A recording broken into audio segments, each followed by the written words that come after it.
Okay, we're here with Brett D'Oliveira after the win against Yorkshire. Brett, pretty much the perfect performance. Yeah, it felt like a real team performance today. Really pleasing, especially after the last game. I felt we were really close last game actually, but didn't quite get over the line. So to get over the line today was really pleasing. What would you say was the difference in the two games? I don't know. Good question. I thought we were quite clinical with the bat today. I thought myself and Hosey, when we got in, we managed to kick on and get a bigger score. I don't think we quite managed to do that last game. And then with the ball, I thought real clarity in the plans, and obviously runs on the board. You get those early wickets. It's hard to gain back that momentum. Let's deal with the batting first. Lost a couple of early wickets, but you didn't allow that to stop you from being positive.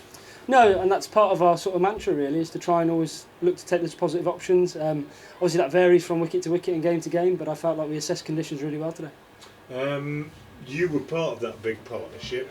As it developed, you both appeared to play with real freedom. Yeah, I think so. I think 2020 sort of dictates that. I think you can't fear almost getting out at times. You have to sort of try and take the game to the opposition, and thankfully myself and Hosey managed to execute that for a period of time. What about the pitch? How was that today? Yeah, I felt like it was a really good wicket actually. I thought it offered a little bit with a harder ball. Felt a little bit tennis ball-y to start with, but as you got past that sort of harder, newer ball, it came onto the bat really nicely and allowed you to play your shots. And then you've set a challenging target, and obviously great to get such a top player as Darren Milan out early on. That must have given you a real boost as a side, I think. Yeah, obviously they're a quality line-up all the way down, but I think Lyth and Milan at the top are, they're a really dangerous opening pair, and I think we've seen that over the years, and you've seen it in the 100 as well, international stage. So, as you said, to get Milan early on was key for us, and I thought Lyth looked very dangerous to start with, didn't he? And I think thankfully we managed to get his wicket as well. Ben Dorshus and Jacob Duffy showed some real skills today, which obviously would have put them up there in the rankings in World T20 cricket. But Adam Finch had a really good day as well. Yeah, absolutely. I think I haven't spoken to Finchy, but having probably those two by his side, it probably sort of eases the carnage a little bit at times. He's got two, as you say, world-class bowlers by the side of him to sort of see him through. I thought the way he executed banging the wicket with that little extra bounce and pace, I thought that's one of his assets. So to use that to his credit, and I think he did that really, really well today. Ethan Brooks, two spinners. You've got plenty of options to work with. Yeah, it feels like it. I think in T20 you need that really. You almost want 11 all-rounders from the top to the bottom. So yeah, to have guys that give me options on the field is something as a captain you really want. It won't always go like that, won't always go really well, but to be able to turn to a left-arm wrist spinner, a left-arm spinner, and then Ethan Brooks with all his different variations is something that should hold us well in the future. It always helps when a team fields well. You're not going to get many days when you field better than the side did today collectively.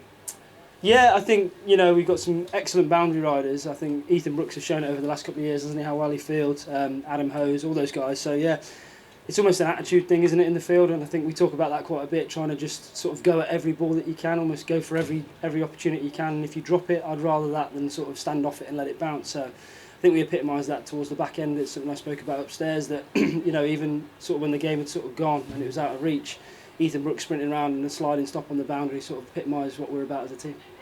Alan's talked about a blueprint.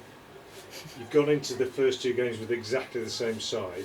Are you going to try and sort of stick to what's happened in these two games? They've both gone pretty well. I know there's a narrow defeat at Old Trafford. Do you see that being a blueprint that you're trying to repeat this coming week in the next two games? Oh, look, we'll always look at the options that we have. We'd be silly not to. I think we can't always play the same team because a bit of horses for courses. Guys will probably need to be rotated just because the schedule, and we've got to look beyond just T20 as well. So we'll have to be smart, and as we go on, pitchers will get more tired. That might bring more spin into the game, etc., etc. So definitely won't be the same side all the way through, I'd imagine. But we don't want to alter it too much. We don't want to chop and change. I felt like, as you mentioned earlier, we've got plenty of options to turn to, and I think we'll be looking at those options further down the line.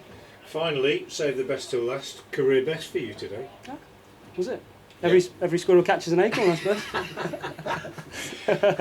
but seriously, it's been tough in red ball for you top order batters, no question about that, particularly playing here in New Road. But you've come into this T20 and, as you say, batted with a bit of freedom. And yeah, personally, you must have been pretty pleased with that today. Yeah, it is pleasing, obviously, to contribute, especially when you get a win as well. It's always really pleasing. And it has been tough, but you know, as a group, we have sat down with each other and talked about it. You know, we've got to try and adapt really, and it's no one, you know, everyone's trying their best, and no one's up there sulking or anything like that. But it as you said, it was nice to get some runs today. Yeah. Well, congratulations, Brett. Thanks for your time. Thank you.